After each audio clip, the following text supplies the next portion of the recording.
옳은 소리. 문 인권변호사 출신이라더니 대통령이 국민에게 월북자 낙인 씌웠다. 오승윤 기자, 2022년 6월 17일. 정부가 문재인 정부에서 발표된 서해 공무원 피살 사건의 잦은 월북 판단을 뒤집은 가운데 윤석열 대통령이 조금 더 진행되지 않을까 한다고 언급했습니다. 관련 사건의 진상규명과 관련해 정부의 추가적 조치가 있을 수 있다는 것입니다. 여권에서는 문재인 청와대가 왜 국방부 발표에 개입했는지 이유를 밝혀야 한다는 주장이 나옵니다.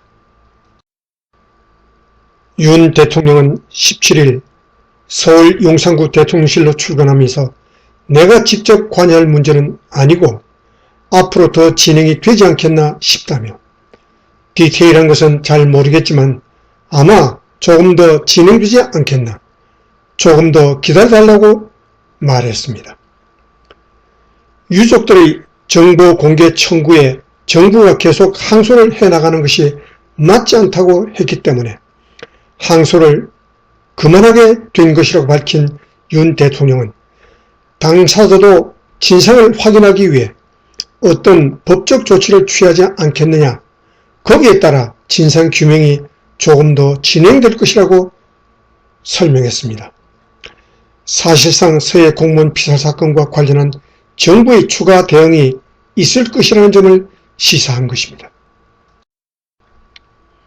대통령실은 16일 2020년 9월 22일 연평도 인근 해상에서 실종된 후 북한군에 의해 피살된 해양수산부 어업지도선 1등 항해사 이대준 씨의 유족이 제기한 정보공개 거부 처분 취소 소송에 따른 항소를 취하했습니다.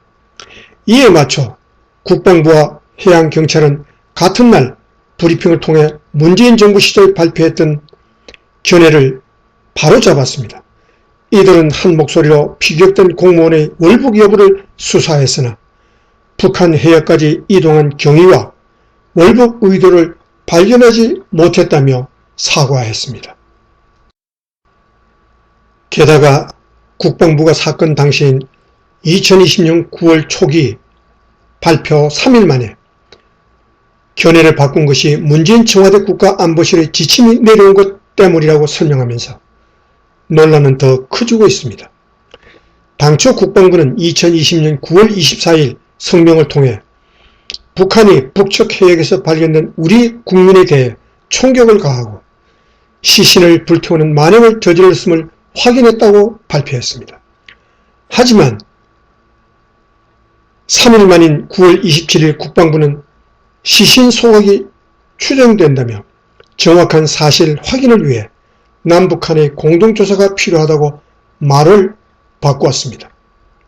또 국방부는 당시 공무원 E씨가 도박 빚으로 인한 정신공황으로 자진 월북 가능성이 있다는 취지로 설명하면서 거센 비판을 받았습니다.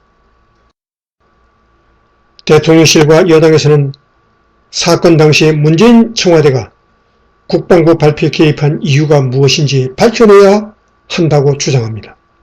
특히 인권 변호사 출신인 문재인 전 대통령이 국민을 월북자로 낙인 찍었다는 점에서 반발이 거셉니다.